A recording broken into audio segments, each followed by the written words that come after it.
नमस्कार, मी शर्वरी. आपल्या सोबत आहे अश्विनी, आता बदललेल्या रूपात अंश या नावानं. नमस्कार. समाजातील ती माता, ती भगिनी, ती सहकारिणी, ती सहचारिणी, ती तिच्याविना सारं हे विश्वच अधुरं असणारी ती.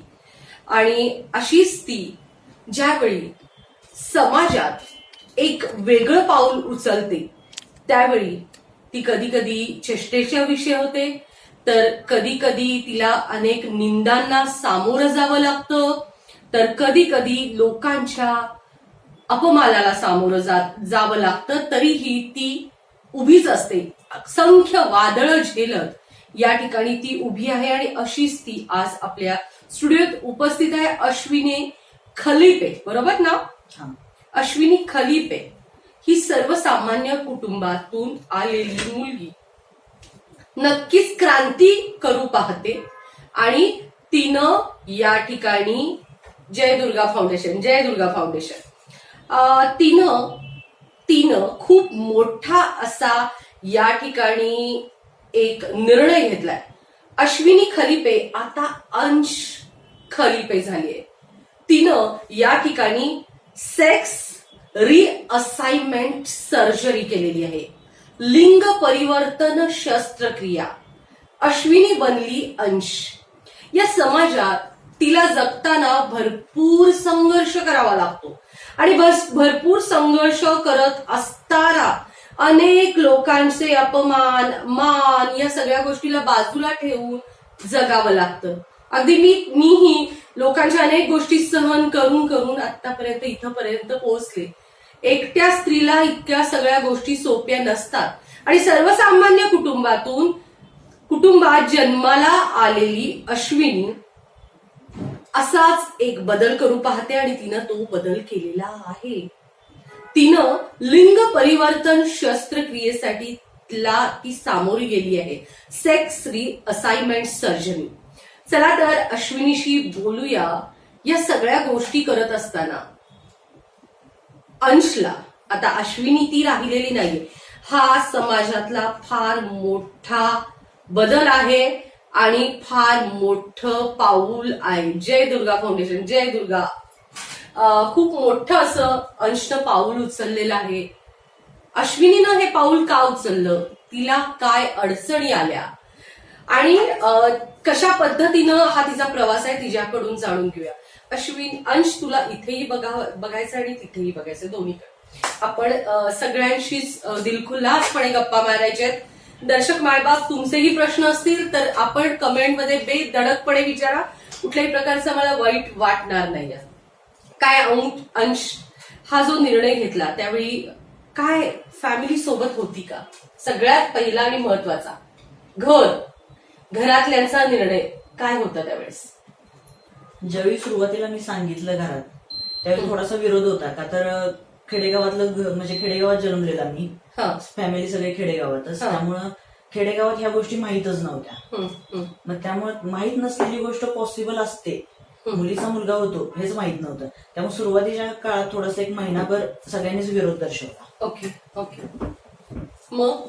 मग त्यानंतर त्यांनी फॅमिली डॉक्टरांना वगैरे बोलले, त्यांच्याकडून विचारून घरची बोलले. आणि पण असं त्रागा, आदळापट, दंगा असं काही नाही झालं? नाही.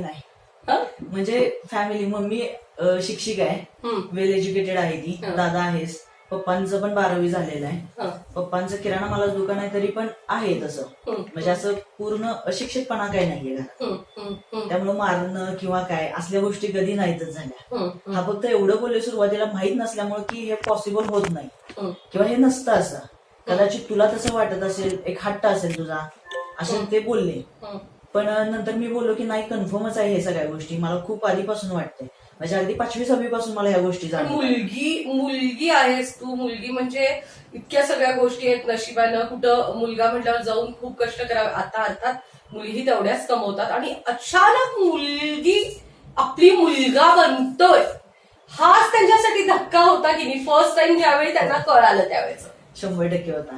म्हणजे एक माझा मोठा भाऊ, त्याला एक बहीण होती, त्याला एक अभिमान होता बहिणीबद्दलचा, की बहीण जे काय आतापर्यंत करते ते सगळं धाडसानं करते. तो अभिमान होता. मग त्याला एक बहिणीचा अभिमान होता. मग त्याला एक आतून वाटलं ना की मला जी बहीण होती ती आता बहीण नसणार परत, किंवा मम्मीला तो राखी बांधायला कोणी नाही. हा, ती एक गोष्ट. आणि दुसरी गोष्ट, मम्मीचं लहानपण थोडस गरिबीत गेलेलं आईचं. हा, मग त्यामुळे तिला कसं ज्या गोष्टी तिला लहानपणी मिळाल्या नाहीत त्या मुलीला तरी द्यायच्या, अशी म्हणजे इच्छा. हा, ती इच्छा होती. लग्न म्हणा किंवा बाकीच्या सगळ्याच गोष्टी, मुलीचं एक सगळ्या गोष्टी करायची तिला हे होते. मग ते सगळं त्यांच्यापासून हिरवलं गेलं अचानक. त्यामुळे त्यांना साहजिकली धक्का बसला. पण एक त्यातून प्लस पॉईंट त्यांनी हे केलं की एक मोठ्या भावाला दुसरा धाकटा भाऊ आणखी भेटला, म्हणजे एकाला दोघं जोडीला झाली. किंवा जरी झालं तरी, मुलगा जरी झाला तरी आमच्याच घरात राहतो, आमच्या सोबत आहे, असं म्हणून त्यांनी त्या गोष्टी पण एक्सेप्ट केल्या. पण तुला फार टेन्शन आलं असेल हे घरी कसं सांगायचं की मला आई बनायचं. मम्मीशी बोलून घे, मम्मीशी. घरी या फोन, घरी कसं सांगायचं. हो, टेन्शन तर आलेलंच. का तर थोडस माहित नसल्यामुळे या गोष्टीचा धक्का बसू शकतो. जर त्यात एखाद्याला चुकून जर काय झालं तर ते आयुष्यभर आपल्यावर राहणार. म्हणजे आईला सांगता, म्हणजे मम्मीला थोडासा हार्टचा प्रॉब्लेम असल्यामुळे जर तिला काय झालं माझ्या सांगण्याने, धक्का वगैरे बसला अचानक, तर तिला जर काय झालं तर आयुष्यभर आपल्यावर राहिलं की आपण सांगितली ती गोष्ट म्हणून तिला तसं. म्हणजे मुलगा बनते आपली, हो, पूर्ण शारीरिक बदल करून घेते, लिंग परिवर्तन शस्त्रक्रिया करते, सेक्स रिअसाइनमेंट सर्जरी, जी की इथं होतच नाही, आपल्या गावातच होत नाही. हो, त्याचं एक वेगळंच टेन्शन गावात म्हणजे तुझ्या अश्विनीच्या जीवाला, अंशच्या जीवाला काय झालं तर ते एक प्रेशर. दुसरं प्रेशर, समाजातला हा एवढा मोठा बदल, त्याचंही फार मोठं टेन्शन. आणि सर्वसामान्य कुटुंब, आणि त्यात तुम्ही राहताय तो भाग थोडासा ग्रामीण. म्हणजे ही सगळी कसरत तुझ्यासाठी एवढी इझी नव्हती. नाही, माझ्यासाठी मुलीचा पुरुष बनणं, अरे बाप रे, म्हणजे गावात किती ऐकावं लागलं असणार आहे अंशला. काय रे, माझ्यापेक्षा जास्त घरच्यांनीच ऐकलं. आणि तुमच्या, आणि त्यात आपली खलीपे म्हणजे लिंगायतवाडी. अच्छा, गावात पहिल्यापासून मी नव्हतोच, म्हणजे 7वीला जसं मी बाहेर शिक्षणाला पडलो ते अजूनपर्यंत मी बाहेरच आहे. त्यामुळे गावाशी जास्त संपर्क म्हटलं तर मम्मी पप्पाचा, दादाचा, ह्या तिघांचा संबंध सगळ्यात येतो. त्यामुळे जे काही गावचे बोलतील लोक ते सगळं त्यांना फेस करावं लागायचं. अच्छा, म्हणजे तरी त्यांनी फेस केलं, तुझ्यावरती कधी चिडचिड वगैरे नाही. म्हणजे हेच असतं बघा कुटुंबाचं प्रेम. काही झालं तर सगळे जण एकत्र असतात, हेच असतं घरचं प्रेम. त्यानंतर खूप मोठा आणि महत्वाचा विषय आहे की, फोन द्या मॅडम, की ज्यावेळी तुम्ही हा निर्णय घेतला, आपण मुलगी आहोत, मुलगी म्हणजे नटणं, मुरडणं, देखूनपण, या सगळ्या गोष्टी आता आपल्याला सोडाव्या लागणार आहेत. तुम्ही एवढा मोठा, तू असा अंश का निर्णय घेतलास की तुला जेंडरच चेंज करायचंय, तुला लिंगच परिवर्तन, तुला मुलीचा मुलगाच का बनवू वाटलं? सगळ्यात पहिला आणि महत्वाचा प्रश्न. तसं म्हणायला गेलं तर लहानपणी एक मला कळत नव्हतं त्यावेळी, मम्मीनं मला नटवलं असेल काय, ड्रेस म्हणजे फ्रॉक वगैरे घातला असेल, मुलींचे ड्रेस घातले असतील, काय थोडंफार मेकअप केला असेल तेवढंच. नाहीतर मला कळतंय असं मी स्वतः कधीच काय केलं नाही. म्हणजे हातात बांगडी पण घातली नाही, कपाळावर टिकली असावी म्हणून मी लावली. म्हणजे एक मुलं पण लावतात, देवाच्या कवयीना लावतात असं म्हणून काहीतरी लावायचं म्हणून मी लावली. पण असं मी कधी नटलो वगैरे, बांगड्या घातल्या किंवा गळ्यातलं घातलंय, कानातलं चेंज केलंय किंवा मुलींसारखं नटून एखाद्या कार्यक्रमाला गेलोय असं कधीच झालं. मी पहिल्यापासून मुलांसारखं जसं राहायचं, त्याच्यामुळे मला हे सगळं सोडून मुलांच्या ह्याच्यात जायचंय, त्याचं काय वाटलंच नाही. म्हणजे मी करतच नव्हतं त्या गोष्टी, त्यामुळे त्या सोडायचा संबंध झाला नाही मला.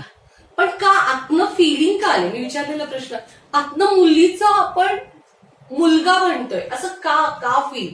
म्हणजे त्या सेक्शुअल फिलिंग नव्हत्या तुला एक हे म्हणून, तर काय नेमकं कारण काय होतं? म्हणजे असं नॉर्मली आपण विचार करतो, मुलगी किंवा मुलगा दोघंही वयात ज्या वेळेस येतात त्यावेळेस अपोजिट जेंडर बद्दल एक अट्रॅक्शन असतं, किंवा आपल्यातले चेंज होतात जे काय, ते सगळे जसं शरीर आहे त्याप्रमाणे होतात आणि ते मनात पण तशाच फिलिंग्स असतात.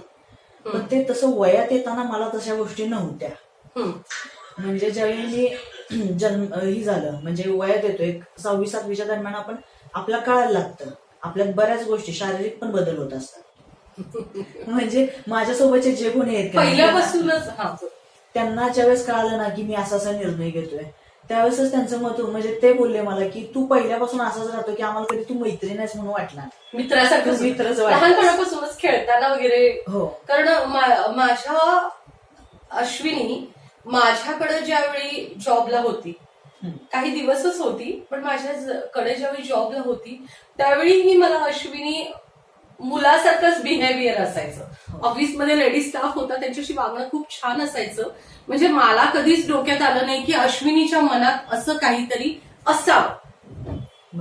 बरोबर ना? बरोबर. म्हणजे पहिल्यापासून फिलिंग आहेत ना, त्या असं काही नाही ना की मुलींवर वाढते अत्याचार आहेत, मुलींना आता ज्या पद्धतीनं फेस करावं लागतं, ते पण कुठेतरी येत असेल मनात विचार की आता पण जे नाही येत, मुलींवर वाढते बलात्काराचे प्रमाण आणि या सगळ्या गोष्टी कुठेतरी बारीक त्या. मग असा एक आपण दोघं बोलत होतो त्यावेळेचा एक विषय की एका ठिकाणी पत्रकार क्षेत्रात जॉब करायचा होता आणि तिथं जॉब फक्त नाही मिळाला, क्राईमला लिहायचं होतं तुला, बरोबर? कारण काय होतं, मुलगी आहे. म्हणजे तिथं कुठं तर म्हणजे तसं होत होतं, पण एक मनातून वाटायचं मी मुलगा असतो तर ह्या गोष्टी मला मिळाल्या असत्या. पण एक आतून होतं ज्यावेळेस मी मुलगा होईल किंवा मी एखाद्या क्षेत्रात काम करेन तर त्यावेळेस मी असे रिस्ट्रिक्शन मुलींना नाही घालणार. म्हणजे त्यांच्यासाठी पूर्ण रिकामा असेल, मोकळं असेल ते महिला काम करायला. या ठिकाणी मितेश मोरेंचं मत आहे, खूप सेन्सिटिव्ह असा विषय घेऊन आपण आला आहात आणि खूप मनमोकळेपणानं बोलत आहात. आमची ओळखच महाराष्ट्रात बेधडक आणि बिनधास्त म्हणून आहे, आपल्या चॅनलची पण आणि आपली पण, आणि आपण नेहमी असे वेगळे वेगळे विषय घेऊन जनतेसमोर येतो. या ठिकाणी सांगितलंस की तुला आतून फिलिंगच नव्हती पुरुषांबद्दल, म्हणून अट्रॅक्शन मुलींबद्दल होतं, म्हणून हा निर्णय घेतला.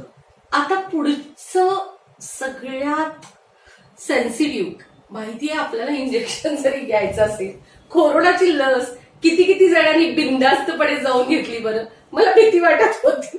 आणि आजही मला इंजेक्शन घ्यायचं असलं तर मी आमच्या मम्मीला बरोबर घेऊन जाते, टू बी फ्रँक. परंतु अश्विनीनं या ठिकाणी लिंग बदलासाठी दिल्लीला, कुठं operation? Sir Gangaram hospital Delhi. Sir Gangaram hospital Delhi. ह्याच्यापूर्वी कधी आजार विजार काहीच नाही, जेवढं मला माहितीच आहे तुझ्याबद्दल. आणि ज्यावेळी तिनं निर्णय घेतला असेल त्यावेळी ती शस्त्रक्रिया आणि त्याच्यात भीती काय होती अशी जीवाला? मला वैयक्तिक नाही, पण हे ऑपरेशन होत असताना काही तोटे सुद्धा असतीलच ना. तुम्ही एक लिंग बदलताय, पूर्णपणे हार्मोन्स बदलताय, म्हणजे तिथं तुम्हाला पिरियड्स येणार नाही, तुमची युटेरस काढली जाणार आहे, तुमचा चेस्टच्या बाबतीतला सुद्धा मोठा निर्णय घेण्यात येणार आहे. कसं काय होत्या त्या स्टेप्स जर आपल्या दर्शकांना? म्हणजे सुरुवातीला चेस्टच ऑपरेशन करतात, त्याची चेस्ट पूर्ण रिमूव्ह करतात, टिश्यू आणि मांसल भाग ही कट करतात. अच्छा, प्रॉपर ते ऑपरेशन असतं स्टिचेसचं. हो, ते दिल्लीला झालं. हो. अच्छा, आणि त्यानंतर काय असतं? त्याच्यानंतर गर्भाशयाची पिशवी, ओव्हरी वगैरे काढल्या जातात. अच्छा, आणि मग आता ह्या मेन पिरियडमध्ये ज्यावेळी चेस्टच्या सगळं होत असते त्यावेळी मग ते पिरियड्स वगैरे येणं वगैरे, म्हणजे पाळी येणं वगैरे गोष्टी होतात? नाही, म्हणजे हार्मोन ज्यावेळेस स्टार्ट करतो, म्हणजे ह्या सगळ्या सर्जरीच्या आधी हार्मोनची ट्रीटमेंट चालू होते आणि ती हार्मोनची ट्रीटमेंट झाल्यानंतर बरेच बदल होतात. म्हणजे जसं की पिरियड्स बंद होतात, काही ऑलरेडी बंद झालेले पण असतात आणि नसेल झालं तर बंद होतात. ते टॅब्लेट्स न देतात, इंजेक्शन असतं, इन्शुलिन असतं. पण का मग ते युटेरस काढल्यावर ऑटोमॅटिकली बंद होणारच मग पिरियड्स? मग अगोदरच का? हार्मोनची गोष्ट अशी की एकतर बॉडीचा शेप चेंज होतो. हा आमचा व्हिडिओ जास्तीत जास्त आत्ता शेअर करा, जेणेकरून लोक हा सेन्सिटिव्ह विषय समजतील, जाणून घेतील. जर फिलिंग नसतीलच तर कुडत बसण्यात काहीच अर्थ नाही. अश्विनी अंश बनते, एक मुलगी मुलगा बनते, त्याच्या मागं खूप कारण आहे. कारण जर फिलिंगच नसतील तर पुढं आयुष्य जगण्यात अर्थ नाही. म्हणून हा अश्विनीनं निर्णय घेतलेला अत्यंत सेन्सिटिव्ह असा विषय जास्तीत जास्त शेअर करा. हा आमचा विषय आपल्या फेसबुक वॉलवरती शेअर करा. सांग. हार्मोनची थेरपी ज्यावेळेस आपण चालू करतो त्याचा बदल होतो, म्हणजे एकतर बॉडी शेप पूर्ण चेंज होतो. मुलीचा शरीराचा आकार हा थोडासा कर्व मध्ये असतो आणि मुलाचा स्ट्रेट असतो. हा एकतर महत्वाचा बदल होतो. त्यानंतर आवाजात चेंज होतो. मुलीचा आवाज नाजूक असतो, मुलाचा थोडासा जाडाबारडा असतो, तो चेंज होतो. दाढी मिशी यायला लागते. असे सगळे बदल घडतात. त्यामुळे हार्मोन घेणं गरजेचं आहे. म्हणजे जर मी पूर्ण शरीराची शस्त्रक्रिया केली आणि जर हार्मोन घेत नसेल मी, तर माझ्या बॉडीचा पूर्ण आकार मुलीसारखाच असणार आहे. म्हणून हार्मोन्स घ्यायचे. हो. आणि मेन गोष्ट फायनलचं जे ऑपरेशन आहे, म्हणजे लिंग बदल करतात ते जे ऑपरेशन आहे, त्याच्यासाठी हार्मोनवर राहणं आधी गरजेचं असतं. कमीत कमी 1-1.5 वर्ष तरी असावं. त्याच्यानंतरच ती शस्त्रक्रिया होती. असं. आणि मग हे सगळं लिंग बदल झाल्यानंतर, सेक्स रिअसाइनमेंट सर्जरी कम्प्लीट झाल्यानंतर लग्न करणार का? हो, करणार ना.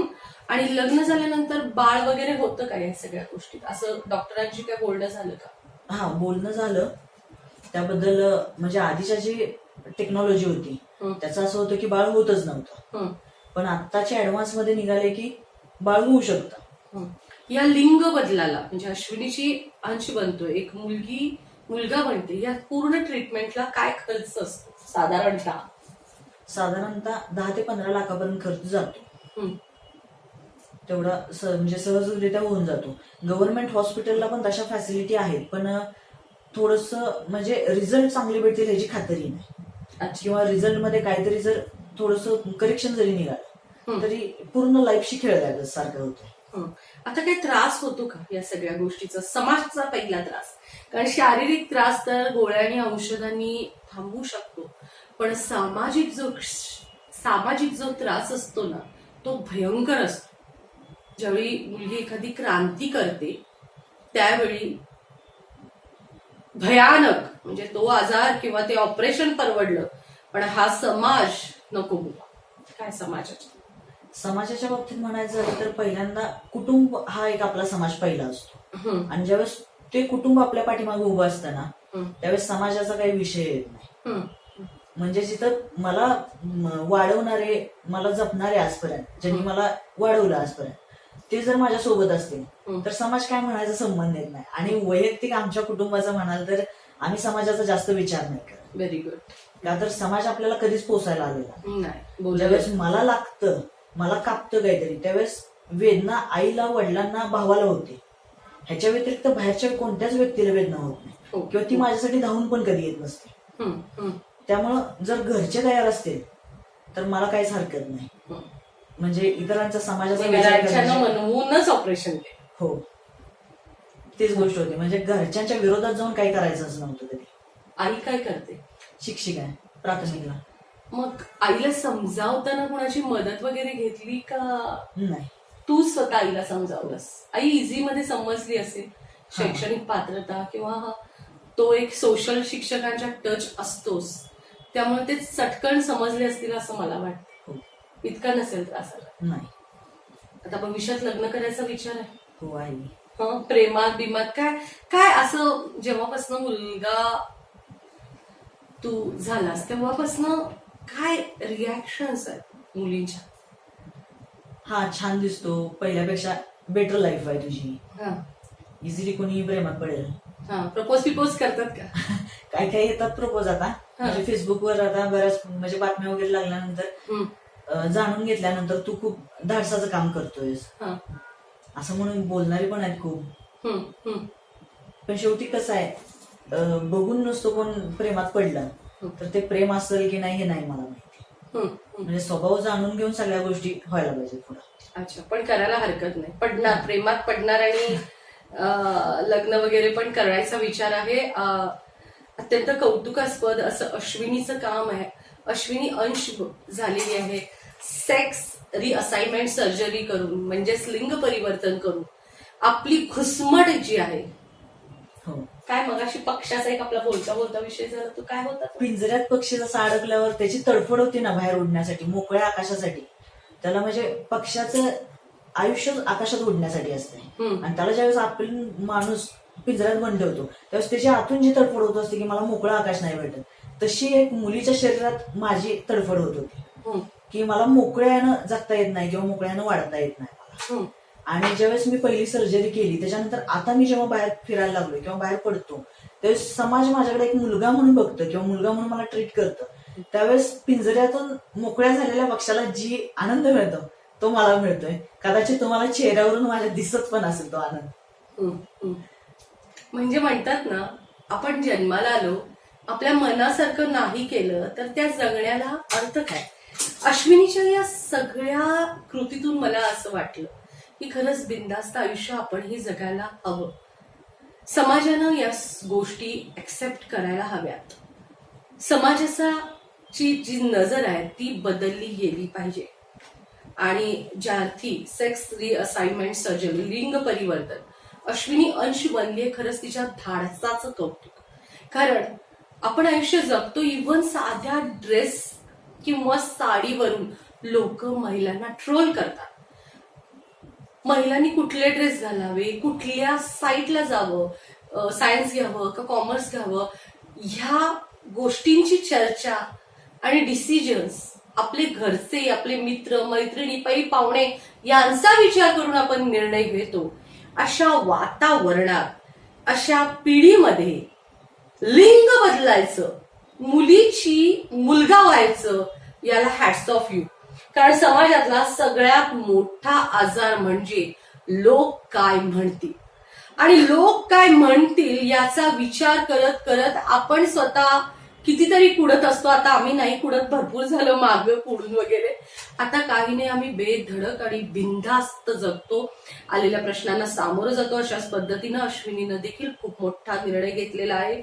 आणि भविष्यात तिला तिच्या उज्ज्वल भविष्यासाठी अंश बनून या समाजातल्या अनेक रूढी रिवाज यांना कुठंतरी फुलस्टॉप देत नवं आयुष्य काय असतं हे दाखवण्याची तिला ताकद येवो, समाजात जगण्याचं तिला धाडस येवो, हीच ईश्वर चरणी प्रार्थना. आणि समाजाला देखील माझं हात जोडून जोडून जोडून एक मागणं आहे. दुर्गा फाउंडेशनच्या वतीनं आहे. जागर, तिचा जागर हे आमचं न्यूज चॅनल आहे. तिच्यासाठी अखंडपणे आम्ही झगडत असतो. त्या सगळ्याकडनं आम्ही एक सामाजिक कायम कार्य करतो. आणि आमचं एक मागणं आहे तमाम स्त्रियांचं, मुलींना जगू द्या, त्यांच्या मनासारख्या गोष्टी करू द्या, त्यांना हसू द्या, बागडू द्या, खेळू द्या. ना त्यांच्या कपड्यावर रिस्ट्रिक्शन्स नको, ना त्यांच्या शिक्षणावरती रिस्ट्रिक्शन्स नको, ना हिनं जो निर्णय घेतलाय लिंग बदलाचा, अशा गोष्टींनाही हसत खेळत समजून घ्या, उमजून घ्या, काय वास्तव आहे ते समजून घ्या. आणि आता पुढं जॉब आणि काय करणार काय आहे अंश? आता माझं लॉ कम्प्लीट झालंय. ओके. त्यामुळे मी वकिलीचं प्रॅक्टिस चालू करणार. कम्प्लीट झालं? हो. बरं, मग सांगली कोर्टात की ग्रामीणला? सांगली कोर्टात. सांगली कोर्टात करणार. अच्छा. त्याचप्रमाणे आपल्या असंख्य मुली हा कार्यक्रम बघतायत, ज्या अनेक समस्यांना सामोरे जातात, घाबरतात, बोलायला घाबरतात. तिथं तू तर एक धाडस पाऊल केलेस, पाऊल टाकलेस, धाडसानं एक पाऊल टाकलेस, लिंग बदलच करून टाकलास. खूप मोठा झटका हा आहे. ग्रामीण भागातली एक मुलगी आपल्या मनासारखं जगण्याचा प्रयत्न करते, तिला जगू द्या. बिलकुल बोट करून बघायचं नाही, बिलकुल. ही शर्वरी पवारची धमकी आहे म्हटलं तरी चालेल. कारण परवाच एका पत्रकाराला अत्यंत सुंदर लिखाण लिहिलं होतं. वाक्य माहितीये का? वेळप्रसंगी धमक्या देऊन खमक्या भूमिका घेणारी शर्वरी पवार, असं माझ्याबद्दल लिहिलंय. त्याची मी खूप आभारी आहे. आणि खरंच मुलींना, महिलांना बिनधास्तपणे जगू द्या, त्यांच्यावर अन्याय अत्याचार करू नका. मी असं म्हणत नाही, सगळेच जण अन्याय अत्याचार करतात, पण आपल्या घरी बहीण असते की दादा मी आज जीन्स घालून फिल्मला जाऊ, नको, तिथं खूप मुलं असतात, तिथं गर्दी असतात. असे जे बोलतात त्या दादांनीही आता आपल्या ताईला एक धाडस जा, कोणी आगाऊपणाने गेलं तर 2 उडवून लाव, असं दादांना आता इथून पुढे म्हणायचंय. असं नाही म्हणायचं कुठल्याही दादांना, नको जीन्स घालू, नको चुडीदार घालून जा. हे बंद करा. घरातल्यांनी सोडायला यायला पाहिजे. चला तलवारबाजी शिका, कराटे शिका, बॉक्सिंग शिका, आपल्या सोबत रात्री अपरात्री येताना काही गोष्टी चिली स्प्रे मिळतो तो बाळगा, बरोबर ना? हे सगळं मी तुम्हाला सांगतेस. मयांक पाटील नमस्कार ताई. ओके ओके ओके ओके, क्लासमध्ये आहात आपण. ओके, कार्यक्रम पाहिला का आमचा? तुमच्या वॉलवरती हा कार्यक्रम शेअर झालाच पाहिजे. तमाम जे माझे दर्शक आहेत त्यांनी कृपया हा माझा कार्यक्रम शेअर करा, जेणेकरून लोकांना हा जास्तीत जास्त विषय समजेल, विषय पटेल आणि समजून उमजून घ्या तिला. जशी आज अश्विनी गरुड झेप घेऊन ती तिचं आयुष्य दिलखुलासपणे जगणार आहे, पिंजऱ्यातल्या पक्षासारखं नाही तर दिलखुलास बिनधास्त जगणार आहे, तसं मुलींनो तुम्हीही जगा. आणि मुलींच्या घरच्यानं ज्या पद्धतीनं अश्विनीच्या घरच्यांनी अश्विनीच्या निर्णयाला साथ दिली, अगदी त्याच पद्धतीनं तुम्हीही साथ द्या. काय सांगायचं मुलींना? प्रत्येक गोष्ट मनासारखी करताना विचार करून करा फक्त, म्हणजे चुकीचा निर्णय घेऊ नये.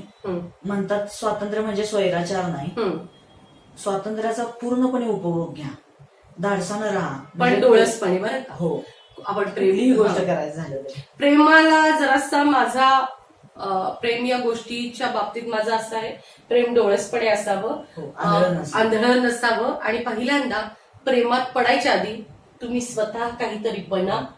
मी माझा प्रेमाला विरोध नाही, पण आपण कुणावर प्रेम करतो ही व्यक्ती बघा आणि मग निर्णय घ्या. आता सध्याचा आता जो विषय आहे, जो अश्विनी सांगते की एक स्त्री एक पुरुष बनते, एक मुलगी एक मुलगा बनते, तर त्याच्या मागच्या धाडसाचं खरंच कौतुक आहे. खूप छान विचार आहेत, विचार शेअर केले त्याबद्दल धन्यवाद असं मितेश म्हणतात. धन्यवाद मितेश जी.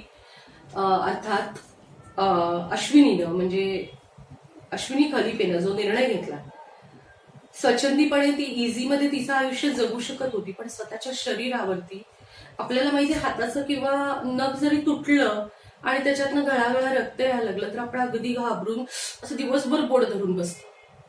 पण जेंडर चेंज, लिंग परिवर्तन शस्त्रक्रिया इतकी सोपी नाही, त्याचं धाडस या ठिकाणी अश्विनीनं केलेलं आहे. घुसवटच जगण्यापेक्षा हा तिनं निर्णय घेतलाय. तिच्या भावी वाटचालीस आपण सगळेच जण मिळून शुभेच्छा देऊया. काय सांगणार आहे? माझ्यासारखे जर आणखी कोण असतील तर प्लीज त्यांच्या कुटुंबांना खास रिक्वेस्ट आहे की त्यांना समजून घ्या आणि सपोर्ट करा, का तर तुमच्या सपोर्ट शिवाय आम्ही कधीच समाजात उभा नाही राहू शकत. आणि तुमचा सपोर्ट म्हणून महत्वाचा आहे. समाज काय म्हणतोय ह्याच्यापेक्षा आपल्या मुलाचा आपण विचार करा आणि त्याला मोकळेपणे जगून द्या. का तर जर माझ्या फॅमिलीने जर मला समजून नसतं घेतलं, असंच जर मी कुठंच जगलो असतो ना, तर कदाचित मी कमी जगलो असतो. म्हणजे निम्म आयुष्य माझं असंच गेलं असतं पुढे. आणि डिप्रेशन आल्यानंतर कसं जगतो सगळ्यांनाच माहिती आहे. त्यामुळे फ्रँकली जगू द्या, त्यांना फ्रीली राहू द्या सगळं. एवढंच फक्त कुटुंबाने साथ द्या. कुटुंबाने साथ द्या. कुटुंबानं साथ देणं अत्यंत गरजेचं आहे आणि एकमेकांना समजून घ्या. पण सगळ्यात पहिला तुम्ही तुमच्या पायावर उभं राहायचं, बरं का? अगदी घरात ज्या हाऊसवाईफ आहेत त्यांनी देखील वेळ आहे म्हणून असताच नका घालू. घरातल्या घरातही बरंच काही करू शकतो. आपलं वाचन वाढवा. आपण नेहमीच सिरियल्स बघत बसू नका, तर ज्यानं आपल्या बौद्धिकतेत वाढ होईल असं वाचन करा. अंश या ठिकाणी आलास आणि आमच्या तमाम दर्शकांना तुझी जी क्रांती आहे ती दिलखुलासपणे बेधडकपणे सांगितलीस त्याबद्दल आभार. थँक्यू. कसा वाटला कार्यक्रम जरूर सांगा आणि जास्तीत जास्त हा शेअर करा. चला, नमस्कार. नमस्कार. जागा न्यूज शेजारी दिलेलं बेल आयकॉन म्हणजे घंटी दाबा, जेणेकरून तुम्हाला आमच्या साऱ्या अपडेट्स येत राहतील.